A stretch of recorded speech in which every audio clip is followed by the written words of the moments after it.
बिस्मिल्लाहिर्रहमानिर्रहीम।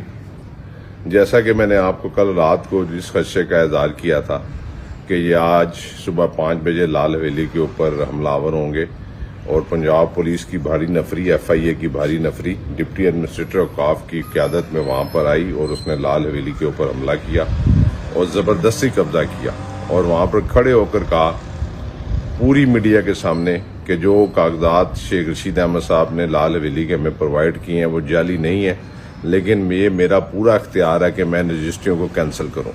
और इख्तियारात का इस्तेमाल करते हुए उसने रजिस्ट्रियों को कैंसिल किया। ये कैसे हो सकता है? और हमारी जो अपील हाई कोर्ट में पेंडिंग पड़ी है उसकी अर्ली हेयरिंग के लिए हमने दरख्वास्त दी है और हमने सेक्रेटरी जो क्या नाम है मजहबी अमूर है उसको भी आज दरख्वास्त दे रहे हैं कि हमें सुना भी नहीं गया, हमें नोटिस भी नहीं दिया गया। हमारे वकील सरदार अब्दुल राज़िक ने अभी तो इसके ऊपर बहस भी नहीं की थी। कल एक दिन में ये फैसला लिखा गया और एक दिन में फैसला लिखने के बाद उसको सुबह उसके ऊपर अमल दरामद करवा दिया गया। हम इन चीज़ों से घबराने वाले नहीं हैं।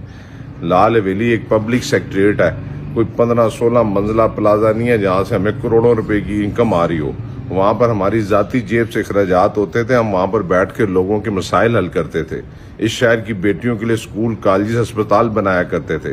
वो गरीब की एक आसान रसाई थी जहाँ पर गरीब किसी भी अपॉइंटमेंट से लिए बगैर वहाँ पर आकर शेख रशीद अहमद और मुझे मिल सकता था। बहरहाल हाई कोर्ट से हमें इंसाफ मिलेगा और इंशाअल्लाह ताला दोनों जगह पर हम अपील कर रहे हैं। असल मसला शेख रशीद अहमद साहब का है। बराए मेहरबानी मेरी चीफ जस्टिस सुप्रीम कोर्ट से दरख्वास्त है, चीफ जस्टिस जनाब हाई कोर्ट पंजाब से दरख्वास्त है, चीफ जस्टिस इस्लामाबाद से दरख्वास्त है कि खुदा के लिए हमें बताया जाए कि शेख रशीद अहमद साहब कहाँ पर हैं।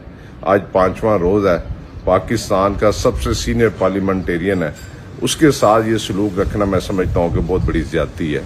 हमें उसकी खैरियत बता दी जाए। जेलों से हम घबराने वाले नहीं हैं। हम हर किस्म का मुकदमे का सामना करने के लिए तैयार हैं। उनको अदालतों के रूबरू पेश किया जाए जो उन पर मुकदमात हैं, हालांकि कोई मुकदमा उन पर नहीं है। जो भी उन पर मुकदमा होगा वो उसको फेस करने के लिए तैयार है। लाल हवेली भी दोबारा खुलेगी हाई कोर्ट से इंशाअल्लाह ताला, वहाँ पर अपने कागज जमा कराएंगे। दूसरा, एक बार फिर इस मुल्क के आला अदारों से भी मेरी दरख्वास्त है कि हमें शेख रशीद अहमद साहब की सेहत के मतलब बताया जाए कि वो खैरियत से हैं, कहाँ पर हैं, ताकि जो फैमिली में इस वक्त टेंशन है वो टेंशन ख़त्म हो। बहुत शुक्रिया।